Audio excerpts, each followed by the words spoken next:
এতদিন প্রত্যেকের কমেন্টস মাথায় রেখে বা প্রত্যেকেই যেভাবে ফেসবুকে, হোয়াটসঅ্যাপে এবং ইউটিউবে আপনারা কমেন্ট করে গেছেন যে সিংহর মুখের ছাঁচ দেখতে চাই। তো আমি আপাতত আপনাদের কাছে সিংহর মুখের ছাঁচ থেকে কিভাবে মুখটা তুলতে হয় সেটা আমি আপনাদের দেখিয়ে দিচ্ছি। কারণ এটা একটু তোলা একটু টাফ, ঠিক আছে? একটু খাঁজগুলো বেশি আছে, তো একটু তোলা টাফ, কিন্তু তা হলেও খুব সহজ পদ্ধতির মাধ্যমে আমি আপনাদের দেখিয়ে দেবো। তো আমরা প্রথমেই ভালো করে গঙ্গা মাটিটাকে চাড়িয়ে নেবো এবং তার ওপর একটি তুষ মাটি বা পাট মাটি, যেমনভাবে মুখ তোলা হয় আর কি, যে প্রসেসে, সেই প্রসেসে এই মুখটাকেও আমি তুলবো।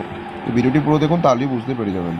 হ্যাঁ, আর আপনারা যদি চান যে এই সিংহর মুখ, দুর্গার মুখ, লক্ষ্মী, সরস্বতী, কার্তিক, গণেশ, যে কোনো ঠাকুরের মুখের ছাঁচ যদি নিতে চান, তাহলে ডেসক্রিপশন বক্সে হোয়াটসঅ্যাপ নাম্বার দেওয়া আছে বা আমি ডিসপ্লে এখানে দিয়ে দিচ্ছি, আপনারা এখান থেকে ডাইরেক্ট কন্ট্যাক্ট করে নিতে পারেন। তো আজকের এই ভিডিওটি যদি আপনাদের ভালো লেগে থাকে অবশ্যই একটি লাইক করবেন, কমেন্টে জানাবেন আপনাদের কেমন লেগেছে, এবং চ্যানেলে যদি নতুন হয়ে থাকেন এরকম ঠাকুর রিলেটেড ভিডিও পাওয়ার জন্য অবশ্যই আমার এই আর্ট গোপাল চ্যানেলটি সাবস্ক্রাইব করতে ভুলবেন না।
আমরা কিন্তু কন্টিনিউ আপনাদের কাছে নতুনত্ব কিছু আনার চেষ্টা করি।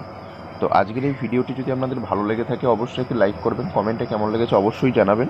অনেক মানুষ আছেন যারা আমাদের এই ভিডিওগুলো দেখেন কিন্তু কোনো কমেন্ট, লাইক, সাবস্ক্রাইব না করে চলে যান। কারণ প্লিজ চ্যানেলটি সাবস্ক্রাইব করে রাখুন, কারণ আপনাদের একটা সাবস্ক্রাইব আমাদের ভিডিও করার উৎসাহটা অনেকটা বাড়াবে।